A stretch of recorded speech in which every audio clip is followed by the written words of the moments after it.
Hello, it is I, MOLEMANNINETHOUSand, and today I am going to talk about violence in video games. Firstly, because I am a huge fan of both violence and video games individually, and secondly, because this is a major school project, which I am only just starting 2.5 weeks after the intended due date. My goal here is to disprove the notion that violent video games, and games in general, are a negative influence on society and the current generation of people. To introduce my subject, I will first show a montage of very violent and bloody pictures and clips from various video games, accompanied by evil-sounding stock music from SpongeBob.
Road.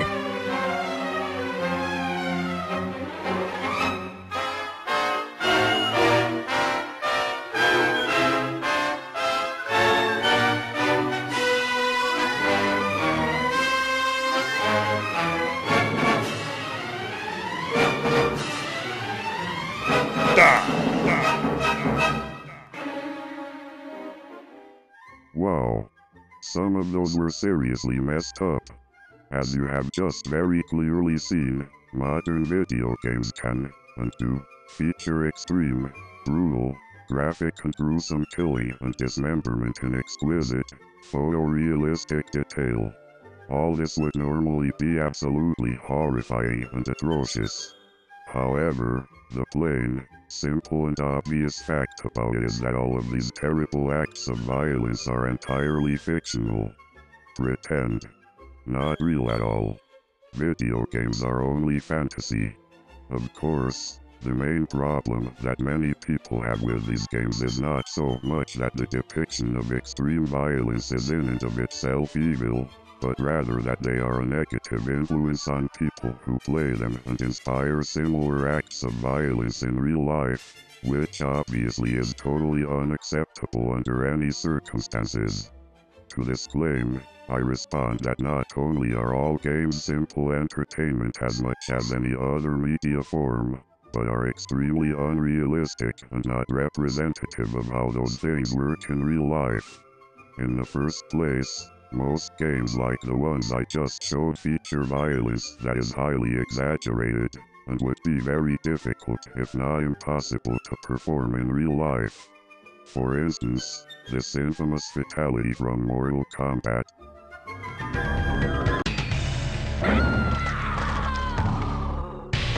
Jax flawless victory. Oh my god. Did you see that? That is totally impossible. You simply cannot just break apart someone's head like a ceramic bust with your bare freaking hands like that. Not even if you are a big scary black man like the guy in that clip. Seriously, would you ever even think of trying to imitate that? Only a complete lunatic would. And that is why there are only a few verified cases of killings committed by complete lunatics inspired by video games.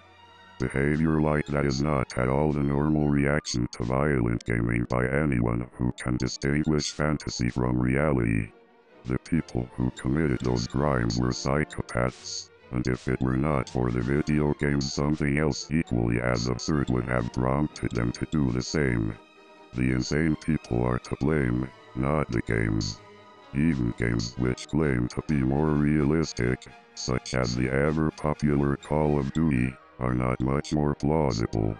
In real life, war is not like that. Combat does not happen non-stop for extended periods like in those games, and no one man, no matter how skilled, could ever single-handedly kill so many enemy soldiers at once and survive, which happens every 5 minutes in COD and similar shooters. Again, it is all exaggeration. And finally, no matter how realistic the content of a game is, it does not train a person to do those things in real life at all, because all the player is actually doing is pressing buttons that trigger the character in the game to execute pre-programmed actions.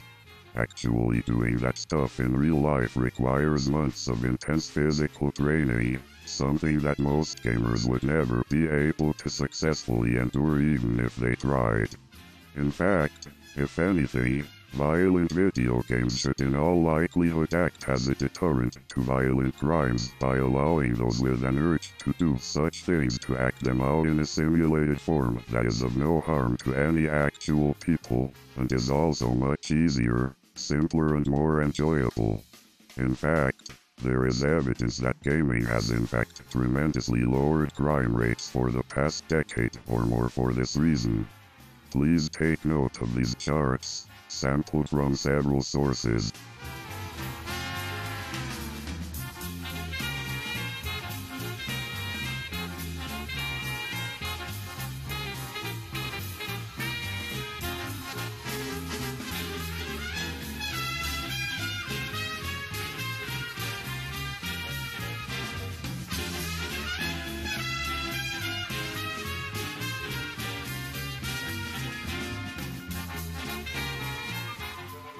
See? Clearly those 4 or so speculative sources irrefutably prove my point. The more realistic and violent we make our games, the less likely we will be to go insane and go on a murderous rampage, and the better a place the world will be overall.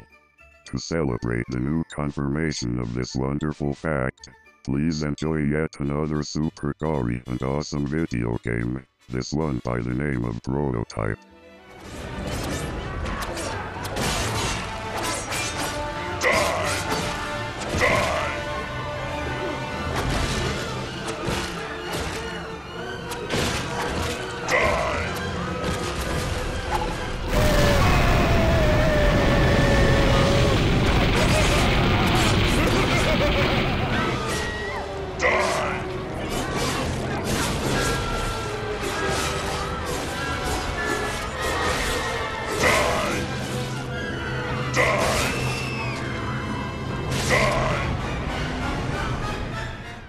Okay, so maybe there are some limits after all. But still, game on.